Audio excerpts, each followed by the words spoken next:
참 좋으신 우리 하나님, 자비롭고 은혜가 무궁하신 우리 하나님, 우리가 무엇이 간데 독생자 아들까지 십자가에 내어주셔서 우리를 값없이 구원하여 주시고 또 우리 삶을 허락하시고 우리 삶 동안 그 구원을 지켜주시는 하나님 아버지 감사를 드립니다. 아멘. 부족하고 연약한 우리들 이 시간도 예배자로 불러주셨습니다. 하나님의 정말 기뻐하시고 온전하시고 거룩하시고 그 선하신 뜻에 우리를 불러주셨는데 우리는 정말 너무 부족해서 그 자리에 설 수 없지만은 우리를 위해서 죽으시고 부활하신 주님의 그 빛공로 붙잡고 이 자리에 섰사오니 주여. 하나님 기뻐 받아주시고 우리가 그에 합당한 삶을, 구원의 삶을 살아갈 수 있도록 우리 하나님, 우리와 늘 함께하여 주시기를 원합니다. 아멘. 아버지 하나님, 정말 코로나 사태를 우리가 바라보며 창조주 하나님께서 우리를 정말 만물의 영장으로 아버지 이 땅에 허락하여 주셨는데 우리가 아버지 피조물인 사실을 잊어먹고 정말 우리가 세상의 주인인 양 우리의 탐욕과 욕심을 위해서 정말 살아왔습니다. 하나님, 우리를 용서하시고 이 땅을 정말 다시금 회복하시고 하나님의 긍휼이 이 땅에 임하기를 원합니다. 아버지, 정말 그 주님을 우리에게 아버지 선물로 주셨는데 우리가 먼저 주님을 정말 그 복음을 마음껏 누리며 주님의 그 은혜 가운데 우리가 살아가야 하는데 우리가 그러지 못하고 정말 우리의 행위대로 우리가 살아왔습니다. 주여. 아버지, 우리의 행위의 아버지 보상을 하나님께 생각하며 정말 쓸데없는 신앙의 모습으로 아버지 부족한 모습으로 살아왔습니다. 하나님, 우리를 용서하시고 정말 그 나라와 그의 의를 먼저 구하라고 했는데 우리의 삶의 문제와 삶의 정말 필요를 위해서 주님이 필요했고 하나님이 필요했을 때도 너무 많이 있습니다. 하나님, 우리가 또 암몬에 우리가 지배당해서 정말 하나님의 자녀의 정체성을 잊어먹고 살아왔을 때도 너무너무 많이 있습니다. 하나님, 우리가 신앙의 본질을 잃어버리지 않도록 이 악한 세상의 마지막 때에 우리가 아버지 정말 주님 붙잡고 성령 충만함으로 살아갈 수 있도록 늘 이 시간도 하나님 우리에게 주의 영을 아버지 부어 주시기를 원합니다. 그래서 우리의 자녀들이 정말 예언하고 우리 청년들이 정말 환상을 보며 우리 아비들이 정말 늙은이들이 늙었지만 꿈을 꾸는 그 성령의 새로운 시대를 정말 살아갈 수 있도록 이 땅에 아버지 모든 교회와 우리 성도들에게 정말 새 시대를 열어 주시기를 원합니다. 아버지, 주님을 사랑한다고 하면서 정말 때로는 우리의 생명까지 드리겠다고 입술로는 고백했을 때도 있지만 우리의 삶을 돌아다 보면은 주님이 우리에게 주신 모든 시간들 또 모든 물질과 건강 우리에게 주신 탤런트들 정말 주님 앞에 드리기를 우리가 옹색하며 하나님 앞에 계속했던 모든 삶들 하나님 용서하여 주시기를 원합니다. 아버지, 정말 우리가 먼저 복음의 아버지 정말 은혜의 삶을 살아야 되는데 그러지 못하고 정말 입술로 복음을 전했던 우리의 연약한 모습들 하나님 용서하시고 이 땅이 정말 하나님 앞에 새로운 은혜를 더욱더 누릴 수 있도록 도와주시옵소서. 이 시간도 아버지 정말 코로나 때문에 교회가 정말 예배와 모임과 성도의 친교도 하나님 제한받고 있습니다. 이럴 때일수록 우리가 정말 하나님 앞에 아버지 게으르고 나태하며 둔한 아버지 신앙의 모습으로 살아가지 않게 하시고 오히려 정말 하나님을 더욱더 찾고 그 은혜를 간구하며 사모하며 사모하며 하나님 앞에 정말 주님의 품 안으로 정말 파고 들어가는 아름다운 신앙을 우리가 살아갈 수 있도록 주님이 정말 이 모든 것의 주인이시며 주님의 손 안에 정말 있음을, 그 주권 안에 있음을 우리가 인정하며 우리의 삶을 맡기며 정말 코로나로 인하여 두려움과 걱정과 미래를 걱정하지 않고 정말 믿음의 삶을 살아가며 하늘의 소망으로 더욱더 살아갈 수 있는 우리가 되게 하나님 이 시간도 은혜 내려 주시기를 원합니다. 하나님 아버지, 이제 오늘도 이 시간도 목사님 말씀 이제 풀어주십니다. 정말 말씀 연구하며 하나님 앞에 정말 은혜를 구할 때마다 하나님 더 큰 은혜 부어주시어서 목사님이 받은 그 은혜를 우리가 또 받아 누리며 정말 말씀 충만한 삶을 살아갈 수 있도록 이 시간도 말씀으로 성령 하나님 역사하여 주시길 원합니다. 우리가 말씀을 잘 듣고 정말 지키고 행하는, 실천하는 믿음의 삶을 살아갈 수 있도록 하나님 도와주시고 정말 우리의 삶의 현장이 예배가 되고 정말 복음을 전하는 삶의 현장이 될 수 있도록 이 시간도 하나님 말씀으로 역사하여 주시옵소서. 하루속히 아버지 코로나를 아버지 진정시켜 주시고 없애 주시길 원합니다. 아버지 백신이 개발되게 하시고 하루속히 아버지 하나님의 그 은혜 가운데 국률함을 입는 이 땅과 우리가 될 수 있도록 하나님 은혜 내려 주시옵소서. 예수님 이름으로 기도드렸습니다. 아멘. 아멘.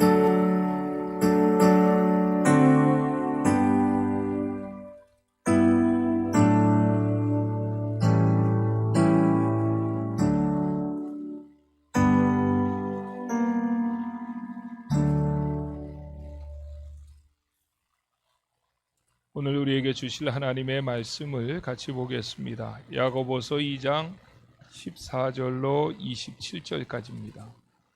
제가 가지고 있는 신약성경 373페이지 야고보서 2장 14절로 27절까지 찾으신 줄로 알고 제가 봉독해 드리겠습니다. 내 형제들아, 만일 사람이 믿음이 있노라 하고 행함이 없으면 무슨 유익이 있으리요? 그 믿음이 능히 자기를 구원하겠느냐? 만일 형제나 자매가 헐벗고 일용할 양식이 없는데 너희 중에 누구든지 그에게 이르되 평안히 가라, 덥게 하라, 배부르게 하라 하며 그 몸에 쓸 것을 주지 아니하면 무슨 유익이 있으리요? 이와 같이 행함이 없는 믿음은 그 자체가 죽은 것이라. 어떤 사람은 말하기를 너는 믿음이 있고 나는 행함이 있으니 행함이 없는 네 믿음을 내게 보이라. 나는 행함으로 내 믿음을 내게 보이리라 하리라. 내가 하나님은 한 분이신 줄을 믿느냐? 잘하는도다. 귀신들도 믿고 떠드느니라. 아, 허탄한 사람아, 행함이 없는 믿음이 헛것인 줄을 알고자 하느냐? 우리 조상 아브라함이 그 아들 이삭을 제단에 바칠 때 행함으로 의롭다 하심을 받은 것이 아니냐? 내가 보거니와 믿음이 그의 행함과 함께 일하고 행함으로 믿음이 온전하게 되느니라. 이에 성경에 이른바 아브라함이 하나님을 믿으니 이것을 의로 여기셨다는 말씀이 이루어졌고 그는 하나님의 벗이라 칭함을 받았나니 이로써 보건대 사람이 행함으로 의롭다 하심을 받고 믿음으로만은 아니니라. 또 이와 같이 기생 라합이 사자들을 접대하여 다른 길로 나가게 할 때 행함으로 의롭다 하심을 받은 것이 아니냐? 영혼 없는 몸이 죽은 것 같이 행함이 없는 믿음은 죽은 것이니라. 아멘.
지는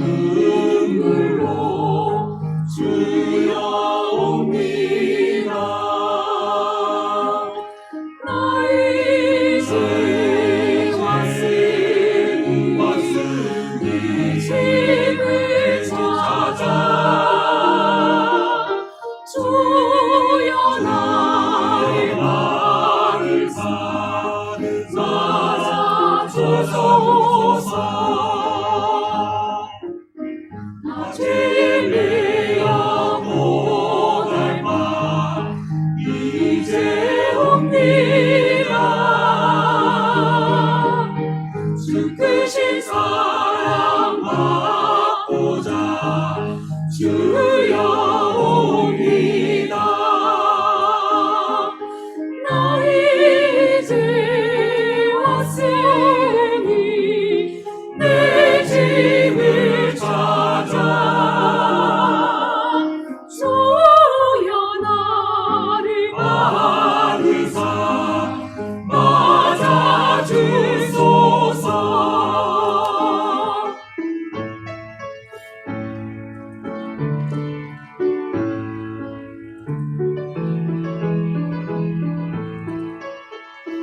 나 바랄 것이 무언가 우리 주 예수 날 위해 죽음 당하시 믿고 옵니다. 나 이제 왔으니 집을 찾아 주여 나를 받으사 맞아 주소서. 나 이제 왔으니 내 집을 찾아 주여 나를 받으사 맞아 주소서. 맞아 주소서.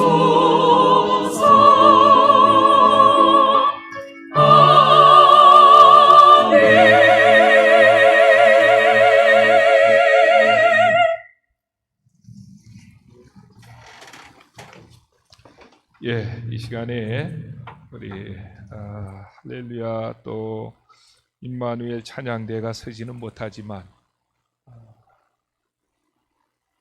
여러 사람들 가운데에 특별히 또 이렇게 준비되어진 사람들이 찬양으로 영광을 돌렸습니다. 감사합니다.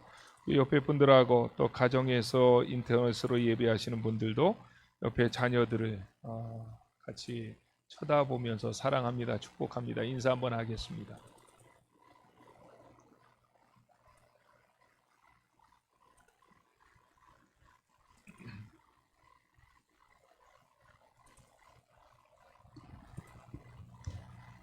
설교를 하면서 제가 목이 잘 안 쉬는 스타일인데 오늘 설교 내용이 굉장히 어렵습니다. 그래서 일부 예배를 하고 난 다음에 목이 완전히 쉬어버렸고 2부 예배하면서도 목에 타격이 많았습니다. 그만큼 신앙생활을 하면서 풀어야 될 아주 어려운 문제 중에 하나를 다루려고 하고 그 내용 속에는 신학적이고 함축적인 의미가 담겨져 있는 내용들이 많습니다.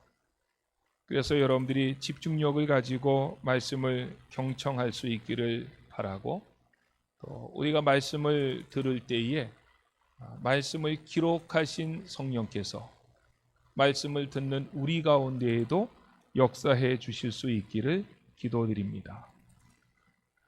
야고보서 구조에 대해서도 이야기하고 싶었는데 야고보서 구조는 오늘 설교의 내용만 가지고도 시간 내에 끝내느냐고 굉장히 힘이 들었는데 그 구조 이야기할 수 없어서 주보에 있으니까 그 야고보서의 구조는 여러분들이 주보를 참조해서 가정에 돌아가셔서 또 읽고 대조해보고 이렇게 하면서 그 구조를 여러분들이 머릿속에 두고 계시면 좋을 것 같다 하는 생각이 듭니다. 오늘은 구원이라고 하는 것이 믿음으로 받는 것이냐 또 행함도 필요하냐 이 문제를 우리가 신학적으로 또 본문 해석학적으로 이 문제를 풀어가 보려고 합니다. 먼저 갈라디아서 2장 16절에서 사도 바울은 이렇게 말합니다. 사람이 의롭게 되는 것은 율법의 행위로 말미암음이 아니요 오직 예수 그리스도를 믿음으로 말미암는 줄 알므로 우리도 그리스도 예수를 믿나니 이는 우리가 율법의 행위로서가 아니고 그리스도를 믿음으로써 의롭다함을 얻으려 함이라. 율법의 행위로서는 의롭다함을 얻을 육체가 없느니라. 단호하게 말씀했지요. 율법의 행위로서는 의롭다함을 얻을 육체가 없다.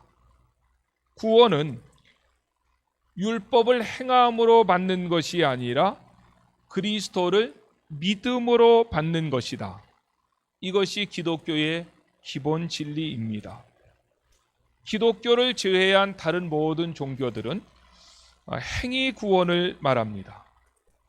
선을 행한 사람은 구원을 받고 악한 일을 행한 사람은 저주를 받으며 지옥 형벌을 받는다는 것이지요. 본선징악 혹은 행위 구원을 타종교는 이야기합니다. 그런데 기독교만은 구원은 오직 예수 그리스도 그분을 믿음으로만 받을 수 있고 그 외에 다른 길은 없습니다. 만약에 구원은 믿음으로 받는다는 이 진리에 어떤 다른 것을 더하면 그때서부터 그것은 이단이 됩니다. 갈라디아서를 읽어보면 그 당시에 사람들은 믿음도 있어야 되고 하지만 구원받기 위해서는 할례도 받아야 된다. 이렇게 주장을 했습니다. 이러한 사람들의 주장에 대해서 사도 바울은 다른 복음이라고 말했고 그것은 다른 복음이다. 그리고 그렇게 말하는 사람들에게는 저주가 있을지어다. 편지를 쓰는데 인사가 끝난 다음에 저주를 말하는 편지는 없습니다. 저주는 좀 이야기하고 싶어도 뒤에 가서 해야 되는데 갈라디아서를 읽어보면 인사하고 난 다음에 바로 다른 복음에 대해서 이야기하고 그 복음을 전하는 자는 저주를 받을지어다. 2번씩이나 사도 바울이 언급하고 있는 것을 보게 됩니다. 오늘날도 마찬가지입니다. 구원받는 것을 믿음이 있어야 하는데 믿음이 있어야 되지만 안식일도 지켜야 된다. 안식교입니다. 이단입니다. 어떤 사람은 믿음도 있어야 하지만 안식일은 물론 요즘에는 6월절까지 지켜야 된다. 하나님의 교회라고 하는 이름을 가지고 여기저기 지금 큰 예배당을 세워가고 있는데 이단입니다. 믿음도 있어야 하지만 거듭나야 된다. 믿음보다 거듭남을 강조하는 구원파. 이것도 이단입니다.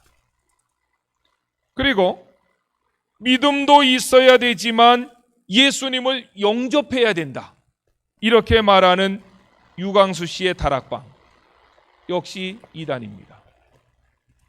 TV에 굉장히 자주 나오는 설교자 가운데 한 사람은 믿음도 있어야 되지만 의인이 되어야 된다. 이렇게 말하는 기쁜 소식 선교회 박옥수 씨도 이단입니다. 다시 말하면 믿음의 다른 것을 첨가하는 순간 그것은 다른 복음이 되는 것이고 그것을 우리는 이단이다. 이렇게 말할 수 있는 것입니다. 그런데 성경을 읽을 때마다 우리에게 굉장히 혼란을 가져다 주는 것은 행위를 강조하는 부분이 성경에 만만치 않다는 거예요.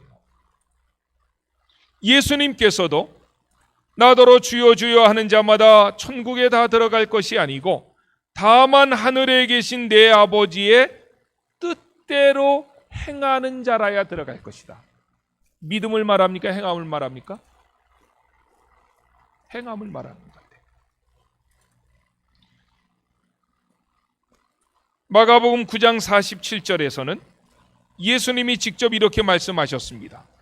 만약에 내 눈이 너를 범죄하게 하거든 빼어버리라. 한 눈으로 하나님의 나라에 들어가는 것이 두 눈을 가지고 지옥에 던지우는 것보다 나으니라.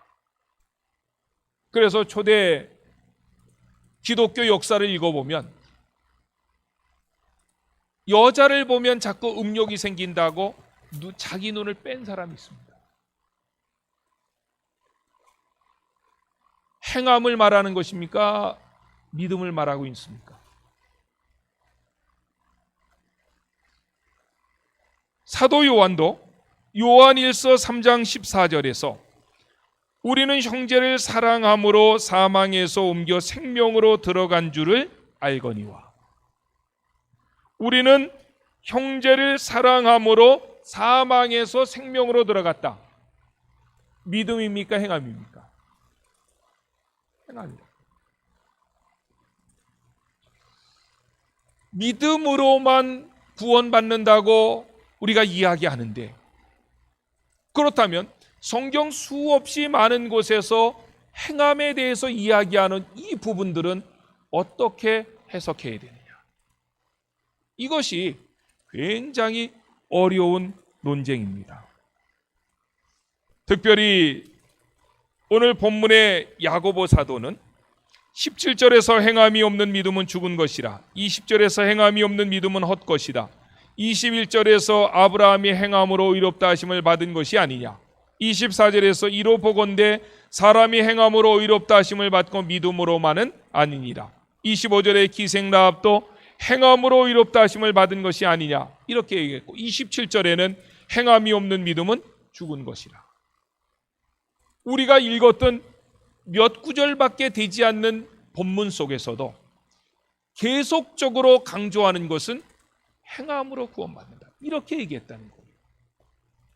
그러면 우리 기독교가 알고 있는 오직 구원은 믿음으로만 받는다, 특별히 사도 바울이 강조하는 이 신칭의 믿음으로써 의롭다함을 얻는다라고 하는 이 교리와 오늘 본문에서 사도 야고보가 구구절절 행함을 통해서 의롭다함을 받을 수 있고 구원을 받을 수 있다고 하는 이 말은 상치되는 것인가?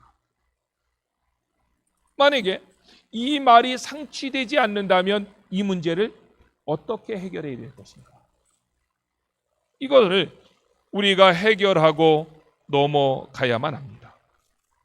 특별히 우리가 잘 아는 마르틴 루터는 16세기 때 천주교와 대항해서 싸우다 보니까, 천주교는 자꾸 행함을 강조하다 보니까 행함으로 구원받는 것이 아니라 믿음으로 구원받는다, 이것을 강조하기 위해서 이제 막 논문도 써내고 주석도 써내는데 야고보서가 계속 걸리는 거예요, 마르틴 루터에게도. 그래서 마르틴 루터는 야고보서를 지푸라기 서시입니다 이렇게 말해버렸습니다. 과연 야고보 사도는 오늘 본문에서 우리의 구원이 행함으로 얻을 수 있다라고 하는 것을 말하고 있는 것이냐? 이것이 간단한 것 같지만 기독교 역사 2000년 동안 이 문제가 교회 가운데 계속 논쟁이 되었습니다. 저도 우리 안천교에서 중고등부 청년부 시절을 보냈는데, 옛날에는 중고등부 청년부 토요 집회가 있었습니다. 토요 집회 와서 교회 청년들이 학생들이 할 수 있는 거 뻔하잖아요.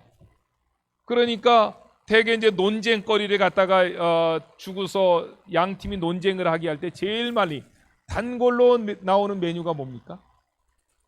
구원은 믿음으로 받느냐, 구원은 행함으로 받느냐. 그래서 믿음으로 받는다고 하는 사람은 거기에 대해서 찾아와서 자기 논리를 주장하고, 구원을 행함으로 받는다고 이야기하는 사람은 이런 야고보서나 이런 논리를 가지고 와서 주장을 하고, 그래서 답도 없는 싸움을 밤새워 가면서 그렇게 했던 기억들이 굉장히 새롭습니다.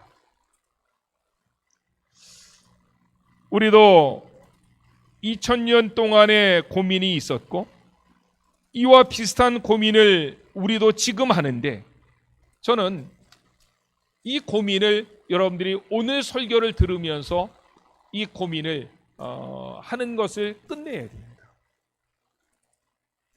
그렇다면은 이 오늘 본문 속에서 사도 야고보는 이거에 대해서 어떻게 가르치고 있느냐? 어떤 분들은 자기의 논리를 이야기하고 난 다음에 성경을 여기저기서 끌어오는 사람들이 많습니다. 그렇게 하다 보면 성경이 이용당하는 때가 많아요. 자기 주장을 입증하기 위해서 여기서도 끌어오고 저기서도 끌어오고.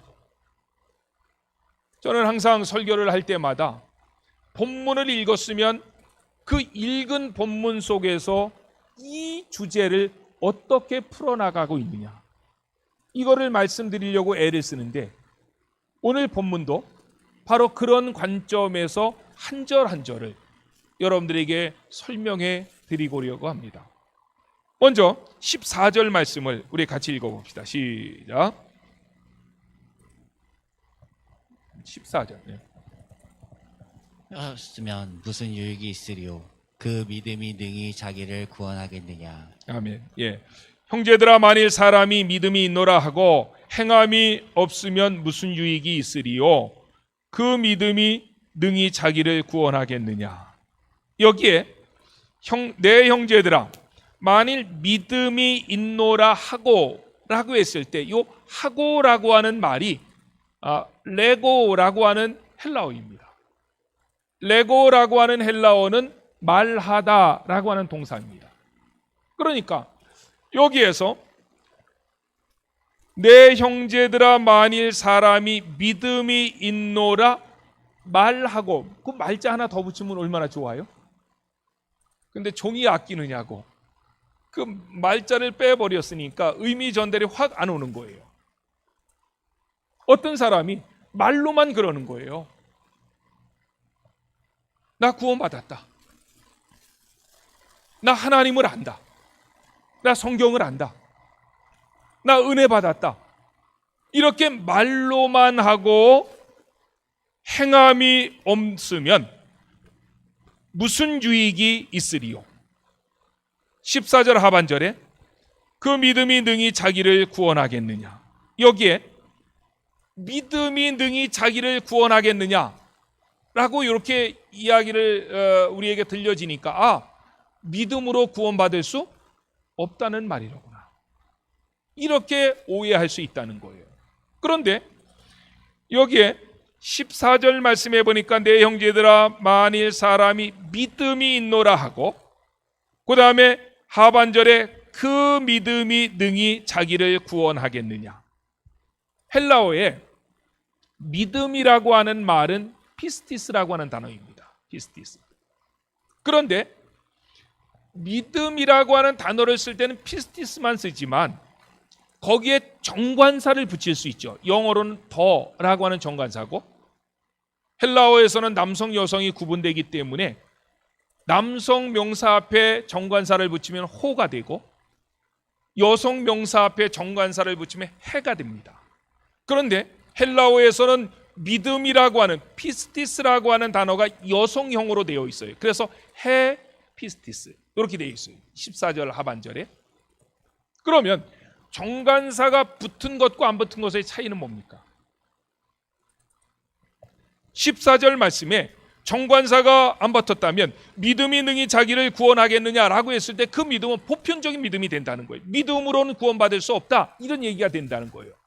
그런데 정관사 더, 헬라어에 해가 붙음으로 말미암아 그 믿음, 그러면 그 믿음은 어떤 믿음입니까? 정관사 더가 붙었다는 것은 앞에 있는 것을 받는 거잖아요.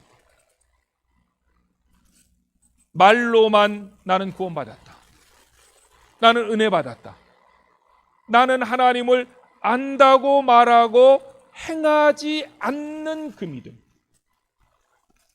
한정시켰다는 거예요. 우리가 아는 보편적인 믿음이 아니라 말로는 뻔들어지게 잘하는데 전혀 행함이 없는 그 믿음이 능히 자기를 구원하겠느냐.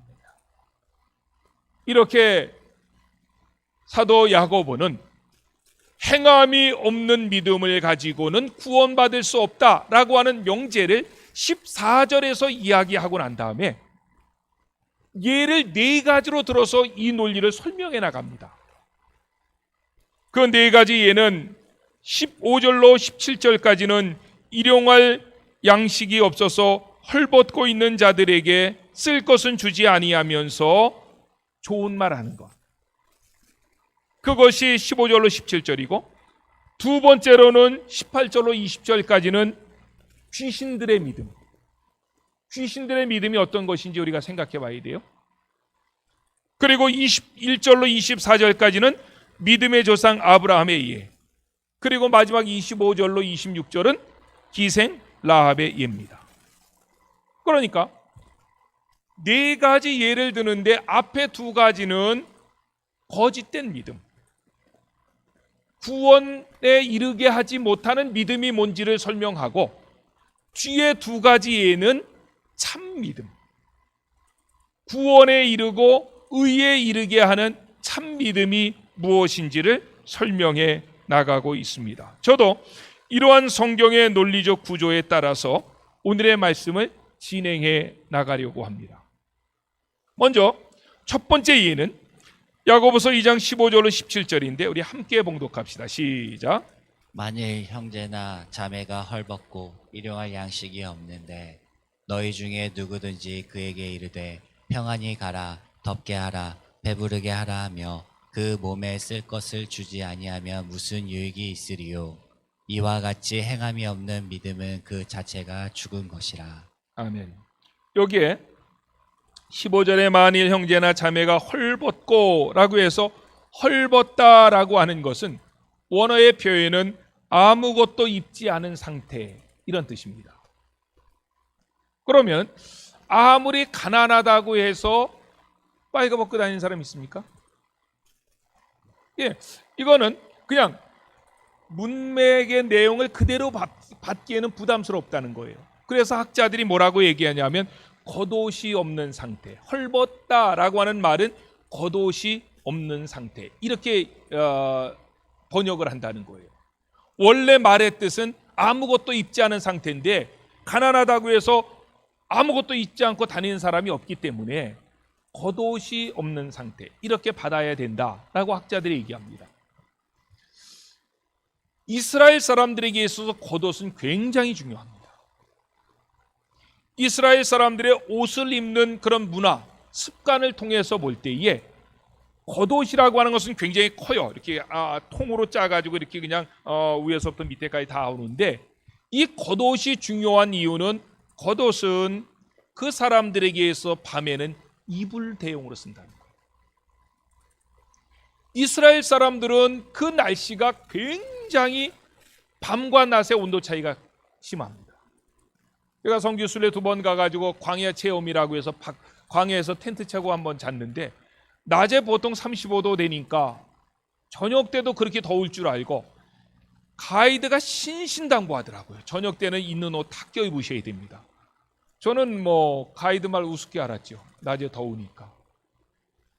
밤이 됐는데 한 영상 한 8도 9도로 떨어지는데 그냥 한국의 파카 같은 걸 다 껴입어도 잠을 잘 수가 없어요. 추워서 막 이빨이 덜덜덜 떨어가지고 한숨도 못 자고 모닥불에 와서 쬐다가 온 밤을 새웠던 그런 적이 있습니다. 그래서 레위기서를 보면은 어떤 사람이 돈을 꼬가가지고 갚지 못할 때 저당을 잡을 수 있죠. 근데 그 사람에게 가진 것이 없어요. 돈이 없으니까 옷을 저당 잡습니다. 겉옷을. 특별히 속옷은 뭐 값어치가 안 나가니까. 그런데 겉옷을 저당 잡았을 때에 반드시 저녁이 되면 돌려주라고 했습니다. 왜요? 그 사람에게는 그게 뭐가 되기 때문에? 이불이 되기 때문에. 만약에 겉옷을 돌려주지 아니하면 그 사람은 그 밤새 떨어야 되기 때문에. 그런데 오늘 본문에 어떤 사람의 예를 들면서 만일 형제나 자매가 헐벗고 일용할 양식이 없는데, 헐벗고 라고 하는 문제를 얘기할 때에 야고보도 그렇고 바울도 그렇고 형제들아, 라고 이야기하면 그 안에는 자매도 포함시키는 말입니다, 원래. 그런데 오늘 본문 15절에서는 형제나 자매가 라고는 자매라고는 이름을 굳이 집어넣었다고. 거기다가 그 말의 의미는 뭐냐면 이스라엘 사람들에게 있어서 여자는, 특별히 남편이 일찍 죽고 지금은 굉장히 여자들도 사회 활동할 수 있는 일이 많습니다. 남편이 없어도 혼자 먹고 살 수 있어요. 근데 과거에는 그러지 못했다. 만약에 여자가 가난하면 대책이 없다는 거예요. 그래서 일부러 이 뒤에 있는 내용들을 강조하기 위해서 그냥 형제들아 이렇게 하면 거기에 자매도 포함시켜서 할 수 있는 말인데 형제나 자매 얘기를 넣었다는 거예요. 어떤 형제나 자매가 겉옷이 없습니다. 겉옷이 없는 사람이 집은 있겠습니까? 집 없죠. 그러니까 그 저녁 때 추위 속에서 발발 돈이 없어서, 옷 살 돈이 없어서, 겉옷 한 벌 살 돈이 없어서 추위에 떨고 있는 상황을 본문에서는 묘사한다는 거예요. 조금 더 나아가서 일용할 양식이 없는데 라고 하는 이 문장 구조가 헬라어로는 현재 분사 형태입니다. 분사 구문입니다. 현재 분사 구문의 형태로 일용할 양식이 없는데 라고 하는 문장을 썼는데, 현재 분사 형태로 문장을 썼던 기초적인 의미는 뭐냐면 그 일이 지속적이고 반복적이었다는 거예요. 다시 말하면 그냥 어디 바깥에 나갔는데 지갑을 안 가지고 가서 돈이 없었어요. 그래서 먹을 걸 못 사 먹었어요. 그거는 지속적이지 않지 않습니까? 그런데 본문에 나오는 여기에 형제 자매는 먹고 싶어도 먹을 것이 없는, 그래서 굶주려야만 하는.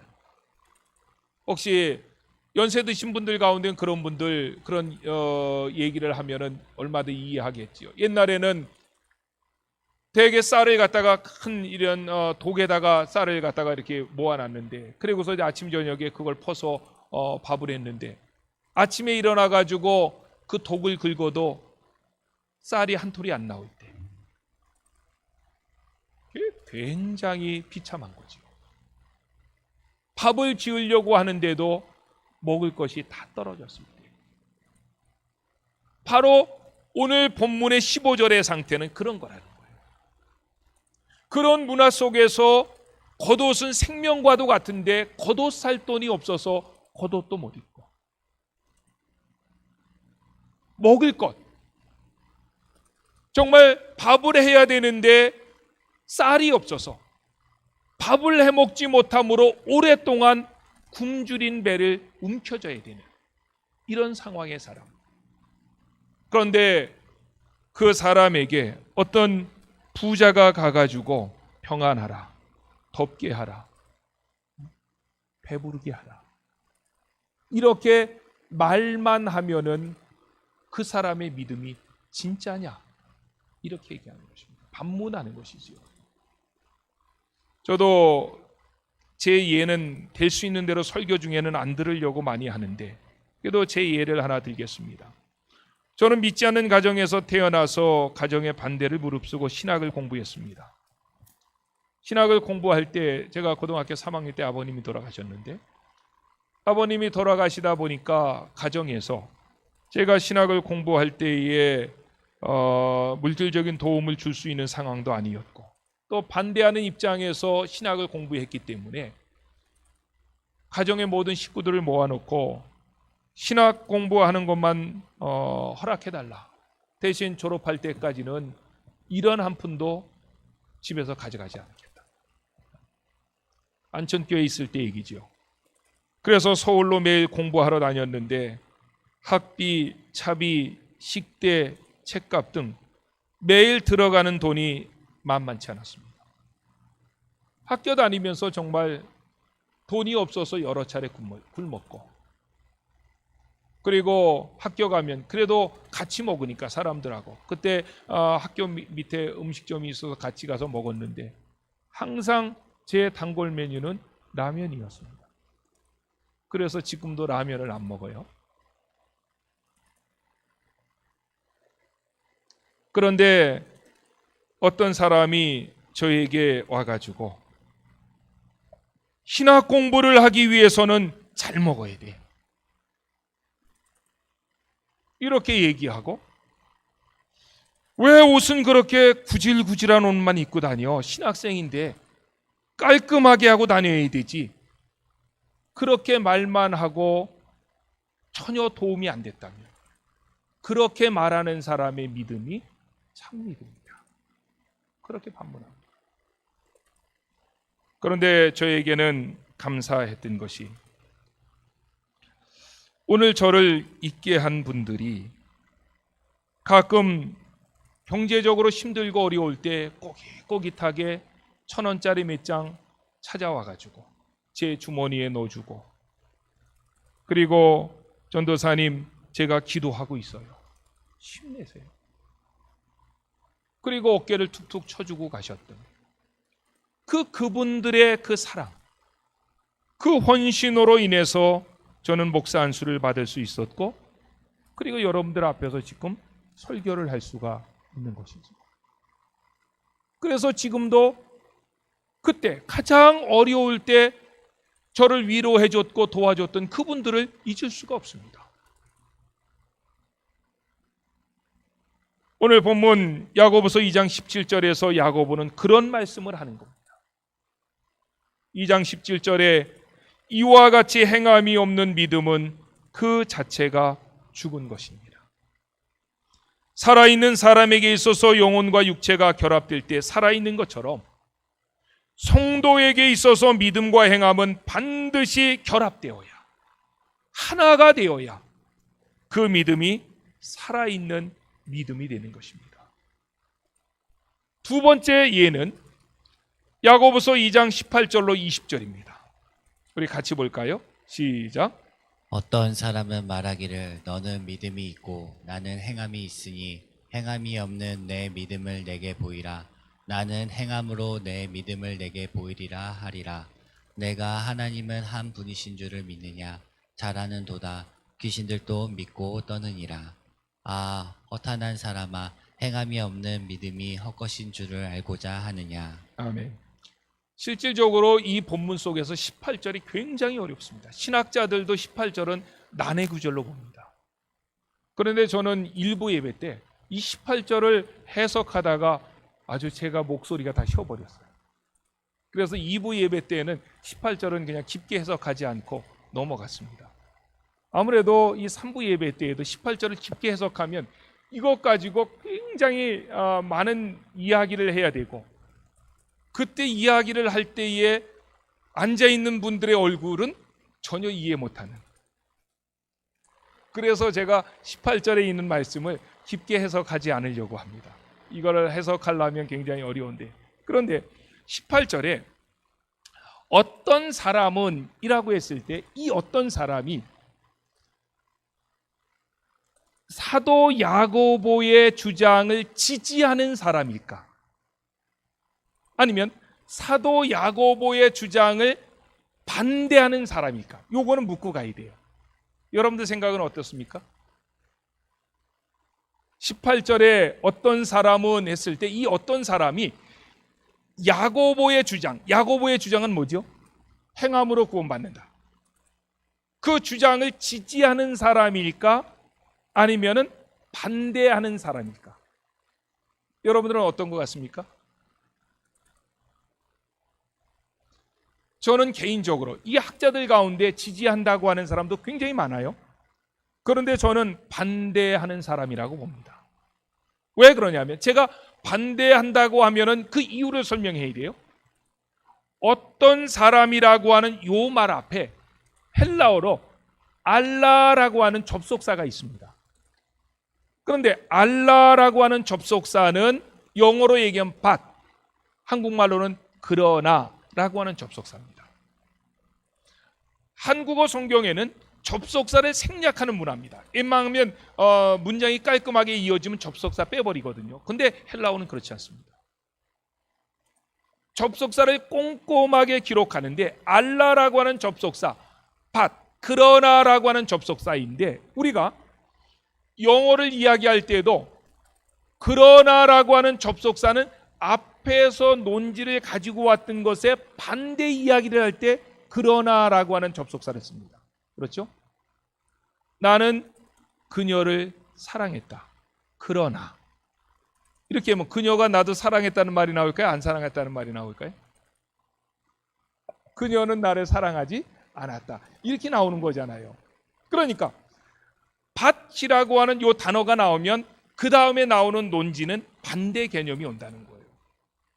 그리고 당시의 수사학적인 이런 어떤 문법, 글을 쓰는 그런 문화 속에서도 자기의 논지를 이야기하면서 그 논지를 지지하는 사람의 이야기, 어떤 사람을 끌어들이는 것은 수사학적으로 맞지 않는다 그래요. 당시에 글을 쓰는 문화 속에서도 수사학적으로 자기의 논지를 이야기하고 어떤 사람, 그 사람을 끌어올 때에는 대개 반대 주장을 이야기하는 사람을 끌어온다 그럽니다. 그렇다면 사도 야고보와 반대 개념, 반대의 주장을 하는 사람의 그 의견은 뭐냐면 나는 믿음이 있고 너는 행함이 있다는 거예요. 그렇죠. 사도 야고보의 주장은 행함으로 구원받는다 이렇게 얘기하는데 이 반대 주장이니까 나는 믿음이 있고 너는 행함이 있다 이렇게 말을 한다는 거예요. 이 사람에게 있어서 문제는 이 반대자들이죠. 행함과 믿음을 분리시켰다는 겁니다. 행함과 믿음을 분리시켰다는 거예요. 그래서 오늘 본문 말씀에 다시 한번 보십시오.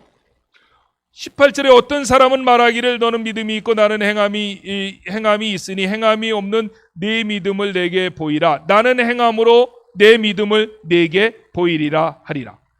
그러니까 너는 내 믿음을 내게 보이는데 행함이 없는 내 믿음을 보이고 나는 행함이 있는 믿음으로 내게 보이리라. 이렇게 말한 이 사람의 논지는 뭐냐면 행함과 믿음이라고 하는 것은 분리되어질 수 있다라고 하는 것을 이 사람의 18절의 말씀에서 이야기했는데 사도 바울은 그게 아니다 라고 하는 것을 19절서부터 반론을 제기하기 시작하는 거예요. 19절서부터 사도 바울은 반론할 때에 어떻게 이야기를 하느냐 하면 한번 19절 같이 한번 볼까요? 시작. 내가 하나님은 한 분이신 줄을 믿느냐 잘하는도다 귀신들도 믿고 떠느니라. 예.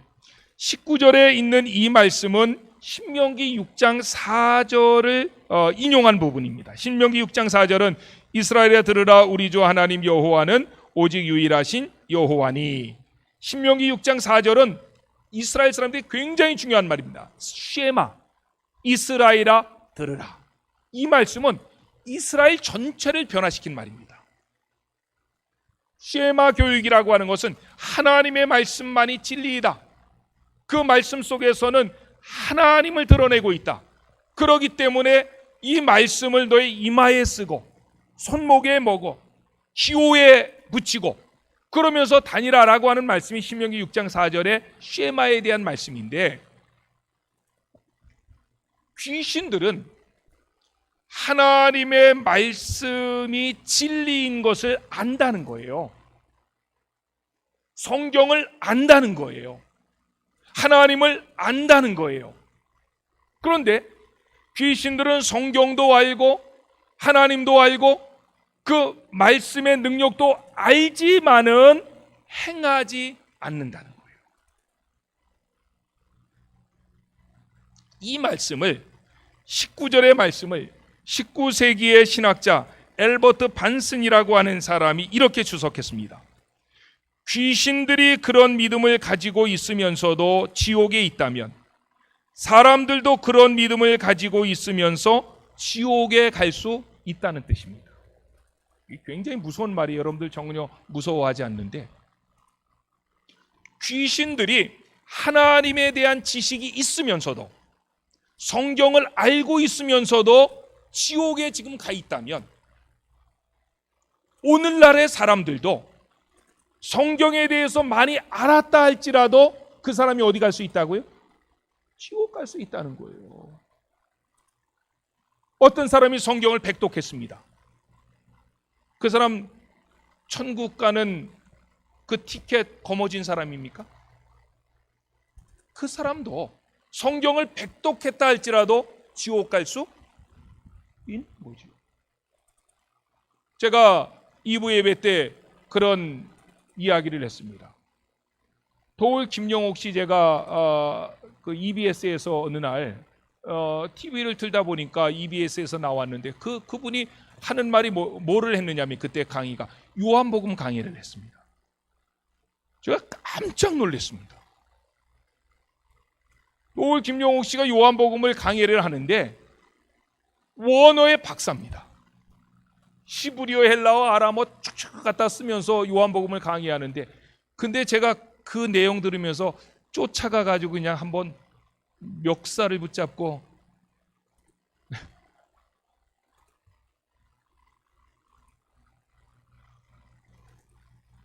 성경을 많이 안다고 해서 그것으로 그 사람이 천국 갈 수 있다는 것이 아니라는 거예요. 그런 믿음, 성경에 대해서는 세상 말로 도사입니다. 박사입니다. 그런데 그 말씀대로 살지 않는 믿음, 그걸 갖다가 야고보는 뭐라 그러냐면 그건 귀신의 믿음이다. 그렇게 얘기했다는 거예요. 다시 말하면 야고보 사도의 반대편에 있는 사람들의 논지는 뭔가 하면은 믿음과 행함은 따로 분리할 수 있다는 거예요. 그런데 야고보는 그렇게 말하는 것이 아니라 믿음과 행함은 따로 분리할 수 없다. 그렇죠. 행함으로 이어지지 않는 믿음은 구원으로 이루어지는 믿음이 아니라 지옥으로 이어지는 믿음이다 라고 하는 것을 우리에게 말씀하고 있다는 거예요. 조금 더 우리가 논지를 끌고 나가서 세 번째 예를 봅시다. 21절로 24절입니다. 시작. 우리 조상 아브라함이 그 아들 이삭을 제단에 바칠 때 행함으로 의롭다 하심을 받은 것이 아니냐. 내가 보거니와 믿음이 그의 행함과 함께 일하고 행함으로 믿음이 온전하게 되었느니라. 이에 성경에 이른바 아브라함이 하나님을 믿으니 이것을 의로 여기셨다는 말씀이 이루어졌고 그는 하나님의 벗이라 칭함을 받았나니 이로 보건대 사람이 행함으로 의롭다 하심을 받고 믿음으로만은 아니니라. 예, 여기에 21절과 24절을 보면 완전히 우리의 구원은 의롭다 칭함은 행함으로 받는 거예요. 그렇죠?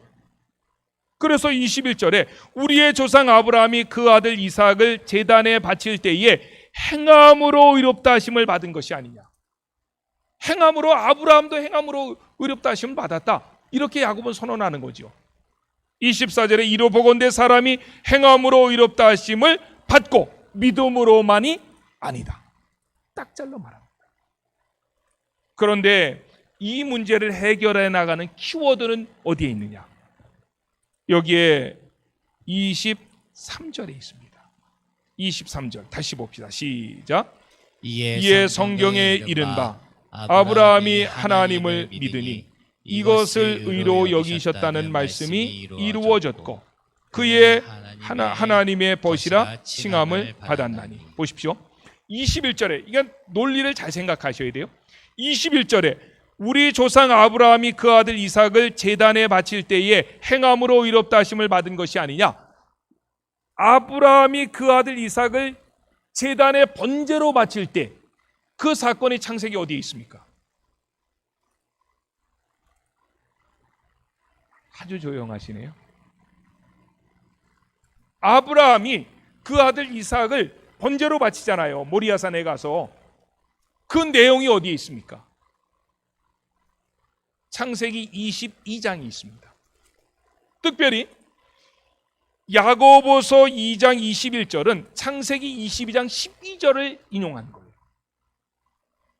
그런데 창세기 22장 12절에 이 말씀을 야고보는 인용하면서 우리 조상 아브라함이 그 아들 이삭을 제단에 바칠 때에 행함으로 의롭다 하심을 받은 게 아니냐 이렇게 말하는데, 그런데 아까 제가 이야기했죠. 23절 이에 성경에 이른바 아브라함이 하나님을 믿으니 이것을 의로 여기셨다 하는 말씀이 이루어졌고라고 했습니다. 그러면 아브라함이 하나님을 믿으니 하나님께서 이를 의로 여기셨다는 말씀이 어디에 있습니까? 이거는 창세기 15장 6절에 있다는 거예요. 창세기 15장 6절에 보면 아브라함이 여호와를 믿으니 여호와께서 이를 의로 여기시고, 하나님께서 아브라함에게 나타나가서 네 자손을 하늘의 별과 같이 바다의 모래가 같이 많게 하겠다. 그러니까 아브라함도 얘기하잖아요.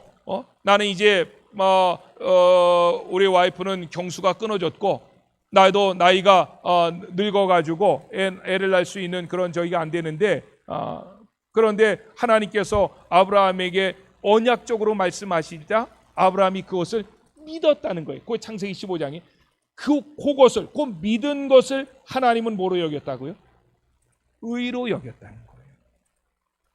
그러니까 아브라함의 의의 문제를 얘기할 때에 믿음이 먼저입니까? 행함이 먼저입니까?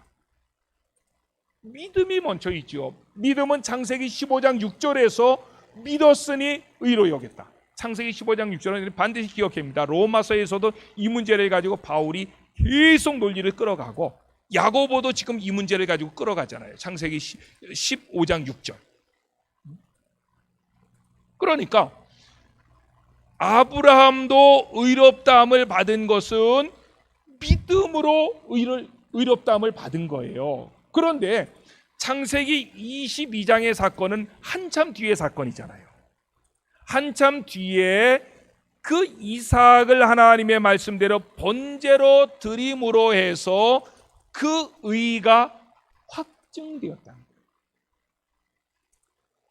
그러니까 아브라함과 이 아브라함의 예를 통해 가지고 우리가 사도 바울과 야고보가 의라고 하는 것을 풀어나가는 방식을 설명해 나갈 수 있는데, 사도 바울과 야고보가 의라고 하는 것을 풀어나가는 방식이 다른 각도에서 풀어간다는 거예요. 야고보는 의라고 하는 것의 증거로 행함을 강조한 것이고, 이 말이 굉장히 함축적인 의미예요. 야고보는 칭의의 증거로서 행함을 강조했고, 사도 바울은 칭의의 조건으로서 믿음을 강조했다는 거예요. 이 문제를 해결하지 못해서 2000년이 지난 지금까지도 믿음이냐 행함이냐 이렇게 얘기를 한다는 거예요. 그러니까 우리가 의롭다함을 받을 수 있는 것은, 칭의의 조건은 오직 뭐예요? 믿음이라는 거예요. 그런데 그 믿음, 의롭다함을 받을 수 있는 믿음이 참이냐 거짓이냐를 증명해낼 수 있는 건요, 행함이라는 거예요. 야고보는 후자를 강조했고 사도 바울은 전자를 강조했다는 거예요. 사도 바울도 바울이 쓴 성경 13권 혹은 14권을 얘기하는데, 시브리서 저자 때문에 성경 어디에서도 믿음으로만 구원받을 수 있다 이렇게 말하지 않았습니다. 특별히 로마서 6장 같은 데를 보면 이신칭의에 대해서 이야기를 하면서도 나는 믿음으로 의롭다함을 받았다라고 도덕적인 타락의 삶을 살고 그것을 정당하다고 변호하고 주장하는 사람들을 향해서 사도 바울은 그럴 수 없느니라. 그럴 수 없느니라. 은혜로 칭의된 사람은 반드시 은혜로 성화되어 간다. 예수님도 같은 말씀을 하신 거예요. 마태복음에 보면은 나무에 대한 비유를 얘기하시잖아요. 나무를 가지고 이야기를 하시면서 이 나무가 무슨 나무인지는 잘 몰라요. 처음에는 여러분들이 배나무하고 사과나무 어릴 때 심어놓으면 구분합니까? 못해요. 다 자라도 구분 못해요. 근데 확연하게 알 수 있는 건 뭡니까? 열매지요. 열매를 보면 아, 배나무였구나. 아, 사과나무였구나. 이거를 알 수 있다는 거죠.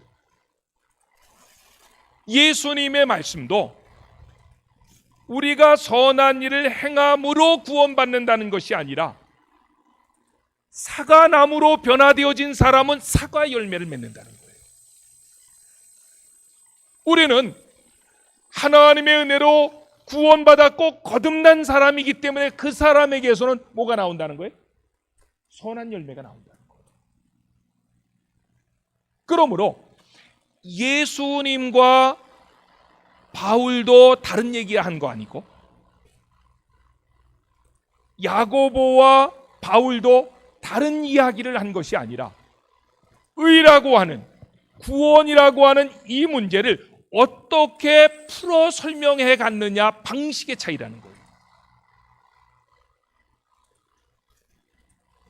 사도 바울은 로마서나 갈라디아서를 통해서 칭의의 조건으로서 믿음을 강조했고, 야고보서는요 그 의롭다함을 받은 것이, 그것이 입증의 그 열매로서 행위를 강조한 거예요. 아, 저 사람이 저런 열매를 맺는 거 보니까 저 사람은 구원 받은 사람이라고. 이걸 얘기했다는 거예요. 그래서 사도 바울도 갈라디아서 5장 6절에 보면 그리스도 예수 안에서 할래나 뭐할래나 효력이 없으되 사랑으로서 역사하는 믿음뿐이다. 믿음만 얘기한 것이 아니라 사랑으로서 역사하는 믿음, 그게 진짜 믿음이다. 조금 더 논지를 더 가져가서 라합의 얘기를 하나 더 합시다. 사도 바울이 14절에서 자기의 논지를 이야기해 놓고 이렇게 4차례나 걸쳐서 예를 갖다가 설명하는 것은 우리가 자식을 키울 때 똑같은 거예요. 어떤 중요한 이야기를 해놓고 난 다음에 그것을 이해시키기 위해서 자꾸 뭐를 드는 거예요? 예를 드는 거예요. 그 사람이 이해할 때까지 또 들고 또 들고 또 들고 또 들어서 그 사람이 완전히 이해할 때까지 자기의 논지를 설명해 나가요. 그러니까 바울에게 있어서도 어떤 논지를 말하고 이렇게 4번씩이나 예를 든다는 것은 그건 보기 드문 거거든요. 마지막 라합의 예를 우리가 같이 보는데, 우리 같이 한번 성경을 찾아봅시다. 25절 26절 시작. 또 이와 같이 기생 라합이 사자들을 접대하여 다른 길로 나가게 할 때 행함으로 의롭다 하심을 받은 것이 아니냐. 영혼 없는 몸이 죽은 것 같이 행함이 없는 믿음은 죽은 것이니라. 아멘. 우리가 잘 아는 대로 라합의 믿음은 뭡니까? 라합의 믿음을 보려면 여호수아 2장을 봐야 되겠죠. 여호수아 2장에 보면 정탐꾼들이 갔을 때에 라합이 정탐꾼들에게 얘기합니다. 2장 9절에 말하되 여호와께서 이 땅을 너희에게 주신 줄을 내가 아노라. 우리가 너희를 심히 두려워하고 이 땅 주민들이 다 너희 앞에서 간담이 녹았나니. 2장 11절에서 우리가 듣고 곧 마음이 녹았고 너희로 말미암아 사람이 정신을 잃었나니 너희 하나님 여호와는 위로는 하늘에서도 아래는 땅에서도 하나님이십니다. 이 개역 성경에는 상천하지의 하나님이시다. 그런데 이스라엘 백성들이 애굽에서 나오는 과정을 듣고 그 가나안 사람들이 하나님을 표현한 거예요. 하나님은 상천하지 하나님, 오직 하나밖에 없다. 그 하나님을 듣고 가나안 사람 모든 사람들이 다 두려워 떨었다 그랬습니다. 아는 거지요. 하나님이 어떤 분인지를 믿은 거지요. 두려워 떨었으니까. 그런데 그 믿음을 행위로 보인 사람은 누구밖에 없는 거예요? 라합밖에 없는 거예요. 그 당시에 전쟁 중이었습니다. 전쟁 중에서 적군의 스파이를 숨겨주었고 살려줬다? 그거는요, 전쟁 중에 적군의 이로운 행위를 하면 재판 없이 총살입니다. 그렇죠. 라합이 그 사실, 여호수아 2장 9절 10절 11절에 있는 그 사실을 들었고 믿었을 뿐만 아니라 자기 생명이 위태하지만 그 믿음을 행동으로 보였다는 거예요. 그게 진짜 믿음이다. 그런데 왜 앞에서 세 번째 예로는 아브라함을 들었고 네 번째 예로는 라합을 들었을까요? 아브라함 예를 들고 난 다음에 다윗의 예를 들어서 설명할 수 있고, 아브라함의 예를 든 다음에 모세의 예를 들어서 설명할 수도 있는데 왜 하필 기생 라합을 들었을까요? 이게 굉장히 야고보가 글을 쓰는 능력이 있다는 거예요. 기생 라합의 예를 들은 것은 아브라함과 기생 라합은 그 신분이 천지 차이라는 거예요. 아브라함은 유대인이었고 라합은 이방인이었습니다. 아브라함은 남자였고 라합은 여자였습니다. 아브라함은 경건한 삶을 살았던 사람이고 라합은 몸을 팔며 사는 사람이었습니다. 두 사람의 예를 들어서 이 논지를 설명해 나가고 있는 것은 참된 믿음이라고 하는 것은 행함을 동반하는 믿음이다 라고 하는 이 진리 앞에는 누구도 예외가 없다는 거예요. 그거를 설명하기 위해서 아브라함의 예를 들었고 라합의 예를 들었다는 것입니다. 오늘의 말씀을 정리합니다. 한국 목회자에게도 잘 알려진 위대한 신학자입니다. 윌리엄 바클레이라고 하는 분인데 그분이 이런 말을 했습니다. 어떤 멋진 감정을 행동으로 옮기려고 시도하지 않고 그 감정을 반복해서 경험하는 것보다 더 위험한 것이 없다. 어떤 멋진 감정을 행동으로 옮기려 하지 않고 그 감정을 반복해서 경험하는 것보다 더 위험한 게 없다. 사랑 좋은 거야. 은혜 좋은 거야. 근데 전혀 움직이지 않아. 위험하다. 어떤 신학자는 이렇게 말했습니다. 내가 조금 더 성공한 후에, 우리 교회가 조금 더 커진 후에 지극히 작은 자를 섬기겠다고 말하는 것은 횡령이다. 무서운 말이지. 내가 조금 성공해서 넉넉해지면, 우리 교회가 지금도 어려운데 조금 커지면, 그래서 여유가 생기면 난 약한 사람 돕겠다. 그거는 하나님의 것을 가지고 횡령하고 있는 것이다.